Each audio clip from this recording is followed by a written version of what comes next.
Good morning, boys and girls. It's Saturday morning. It's a holiday long weekend here in Canada. Um, it's called the civic holiday, which means it's a holiday just for the hell of it. Whatever. Anyway, a lot of stuff is going to be closed on Monday, I guess. But anyhow, there's a few things I absolutely have to get done today. One, I've got to finish the bodywork on the shop truck and get the last shot of epoxy on it. But this video is going to focus on the 49 because there's a few things I want to get done there as well. Uh, Last night I painted up the rad and the rad support and the drive shaft, so we're going to get that in place. Um, what else? Oh yeah, I got to measure up for a cross member, cut out my pieces, you know, figure out what I'm going to do with the exhaust because that ram horn manifold's not going to work out. I don't want to take a chance, design a whole exhaust system around a ram horn manifold, and then it fails, and then I'll be stuck looking for one. So we'll figure something else out. So yeah, let's just get after it. Okay, so here we go. The rad and rad support are in. Um, I'm happy with that. It's all cleaned up and painted, looking good. Just got to give a shot of paint to this. Some of the spots I missed, hard to get it all around, but that's fine. And I put the drive shaft in place. I don't have straps to bolt it to the rear end, so I just put it at the height it's going to be because I need to put a cross member in here somewhere, not just for strength, but to pick up my exhaust. So yeah, I found a set of headers on the old interwebs last night, and I'm going to go take a look at them shortly. So I put my steering column in place. I'm hoping the guy will let me take them home, try them before I buy them. He's just about a mile away from here, so I'm going to do that next. Take a run and see if I can come back with some headers. Okay, so we have a winner, folks. This one, the driver's side, left side, this was the one of concern, and you can see how the back pipe angles backwards, so it does give me clearance around my steering box. The guy was really good. He actually had two sets of headers, and he let me take them both home and try them out first. Both sets would have worked, but the other set were a little uglier, and you know, there was cheapo brand, and they would have taken a few whacks with a hammer, digging them up to get them to fit, because they did touch the steering box barely. So yeah, so that worked out good. Kudos to the guy for trusting me. Thank you. And so I got to clean them up. It's just surface rust. Those are Headman headers. They're a good name. So that's what I'm going to use. And I'm going to have to dig up some steel to make a cross member up around this area somewhere, so I can support the mufflers. I've got this set of pipe. There's my flanges there to attach to my headers. And I've got the rest of the tail pipes upstairs. I'm going to bring them down because there's some good bends in it. Because I'm going to have to do a real sharp bend here to swoop it back. So there's a bunch of cutting and welding to do, but we'll get after it. And you know, the other day, or the other night, I guess, I picked up a couple of hookers, and yeah, these are them there. Two mufflers. They were also on that Fox body. I had scrapped it. The car was rotten, so I pulled the engine tranny and a bunch of other stuff off it, and I kept this exhaust. So I could get rolling on that. So I got to clean up the headers. After, when I can, I'm going to use this stuff. It's very high temperature VHT header paint. They don't give this stuff away, man. $25 for a little can, but I think the last one I bought was $12, so it's doubled in price in a year or so. And then you bake it on. You can bake it in the oven, or you can bake it on the car by running it. I'm going to bake it in the oven.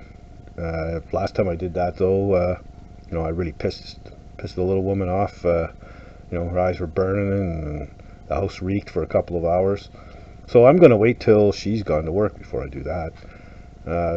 Last time though, the good thing was that we know the smoke detector works. So so it was all good. So I'm going to dig up some steel for that cross member, clean these up, mount them on the engine, and start figuring out what I'm going to do for my exhaust. Okay, so I managed to get the shop truck bodywork finished and epoxy primed, so that was a goal for today. Also, headers are all cleaned up and painted, and they look good.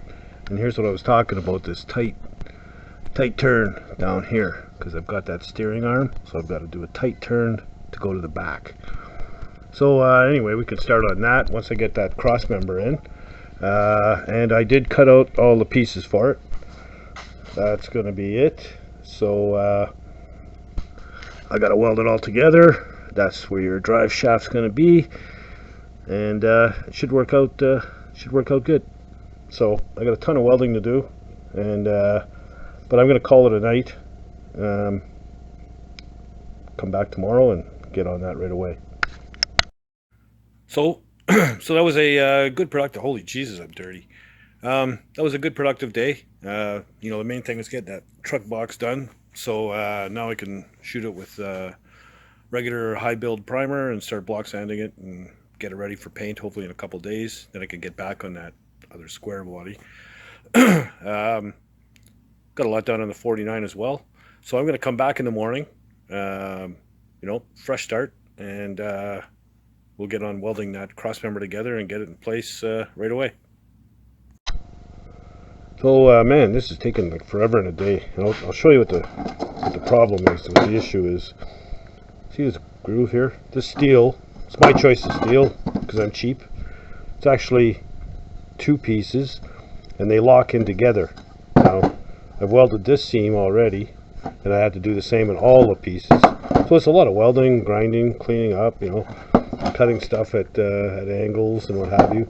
I mean, that black stuff there, that's grinding and cutting dust. That's a lot. So same with those pieces. So anyway, I'm going to weld up this last seam, and then lay it out and tack it together. Okay, well, she's all tacked up and sitting roughly in place. I think it's probably going to have to come back a little bit. It doesn't really matter. The frame rail here is pretty much straight.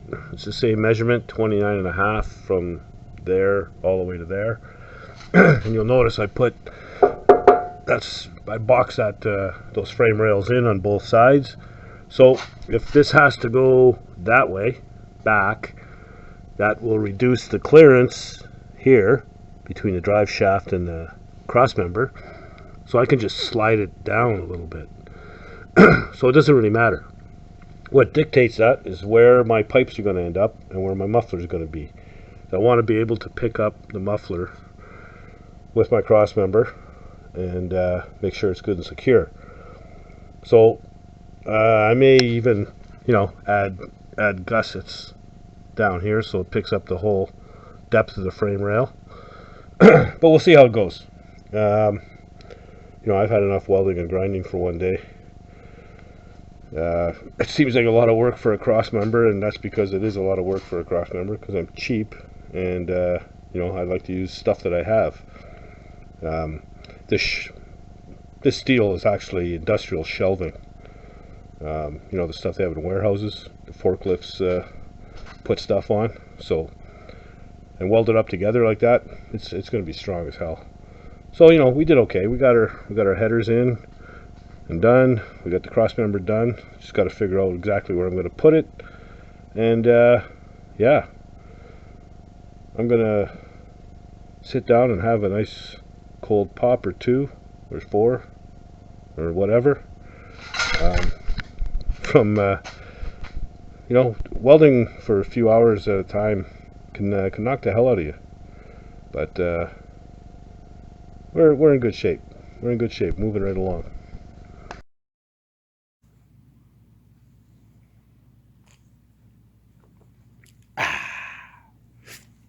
Well, it's shortly after 9 p.m. and I feel like I've been welding for 10 hours straight. I haven't been, but it feels like it. All that for a cross member. I figured a couple hours would be done. But you know, you got to cap the open ends of the tubing wherever it's exposed. Then you got to I just weld those seams together and figure out my angles and play around with all the crap. But anyway, it's pretty much done. I'll probably finish welding that up in the morning. Um, you know, I'm really glad I found those headers. Uh, got them on the cheap, so that's a good thing. And made a good contact too. This guy's got a ton of small block Chevy stuff, so never know when you need something. You know, he had piles of drive shafts and other sets of headers and all kinds of stuff there. But anyway, that's a good thing. So you know, don't be afraid to leave comments down below. Um, Follow us on Facebook, Dirty Dan's Rod and Cycle on Facebook. Getting more and more followers every day. Hit the subscribe button, man. What is wrong with your finger? Press the button and the little bell. it's not hard work. I'm two short of 3 digits. I got 98 right now. So 2 more subscribers gives me 100, 3 digits. I'll be super happy. Anyhow, yeah, do all that stuff. What else have I got to do? I'm going to need some gaskets pretty soon. A buddy of mine is bringing me a pulley that I need for the front of the engine so I can get a belt, thermostat housing, and a gasket for that. I've got to set my valve lash. That's why I haven't bolted the rocker covers down yet. So that's a whole other deal. Get the distributor in, put the starter in, and you know, I got a fuel tank I got to put in. I've got a nice little one that'll fit between the frame rails under the box. So we'll get that done. So yeah, there's lots going on, lots to do. But I think it's moving along pretty good, considering it's been sitting in my yard for 3 years doing nothing. You know, what an idiot I am. Anyhow, if you don't do anything else, get out in the garage and build something, man. Later, guys.